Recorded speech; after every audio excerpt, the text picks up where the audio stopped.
Welcome to another deep dive. We take your sources, pull out the key insights, really give you that shortcut to being properly informed.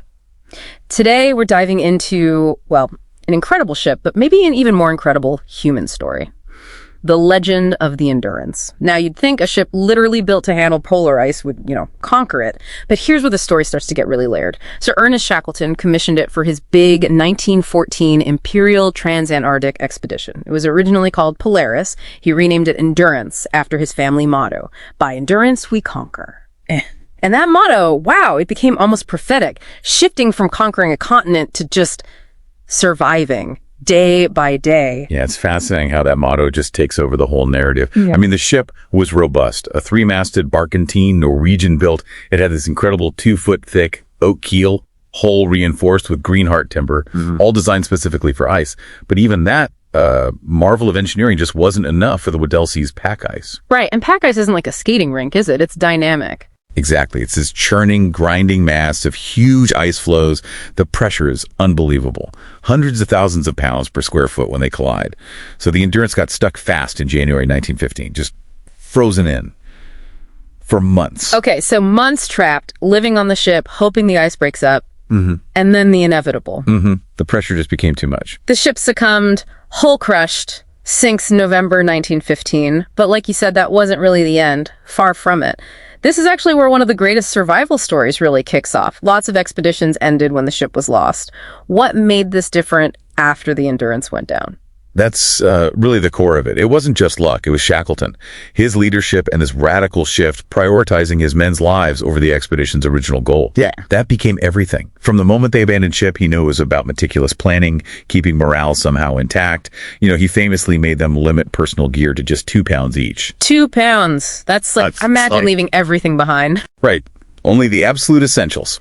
Photos, keepsakes, mostly gone. It forced this immediate collective focus. Just survival. So the ship's gone. They're camping on drifting ice floes. Yeah. What was that like? What came next in this, odyssey? Well, for months they lived on the ice. Think sub-zero temperatures, dwindling food, and the constant fear of the ice just breaking up beneath them. They used the ship's lifeboats for shelter. And incredibly, the photographer, Frank Hurley, he managed to save some of his glass plate negatives. The images we still see today. Those haunting photos, exactly. Preserved through all that. Eventually, the ice floes got too unstable. Shackleton had to make the call, launch the 3 lifeboats, try and navigate through open, freezing water towards Elephant Island. Uninhabited, remote. Elephant Island. I mean, that sounds like just trading one bad spot for another slightly less mobile bad spot. No rescue coming there. Precisely. It offered shelter, but zero hope of rescue on its own. And this is where Shackleton makes this incredibly audacious move that really defines his legacy. He realized they'd never be found there.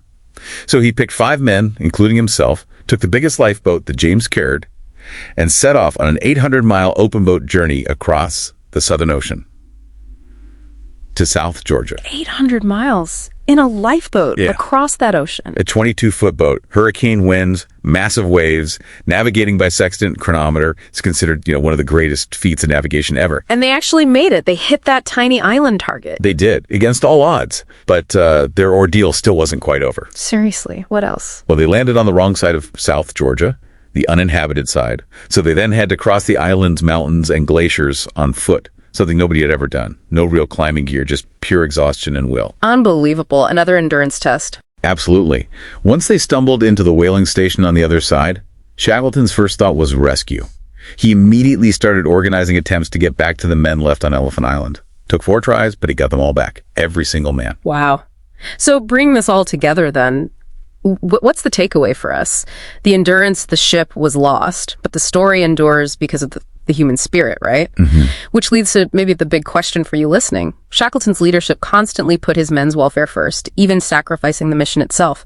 What can this epic journey teach us about leading through a real crisis, especially when, failure seems almost certain and success gets totally redefined as just survival?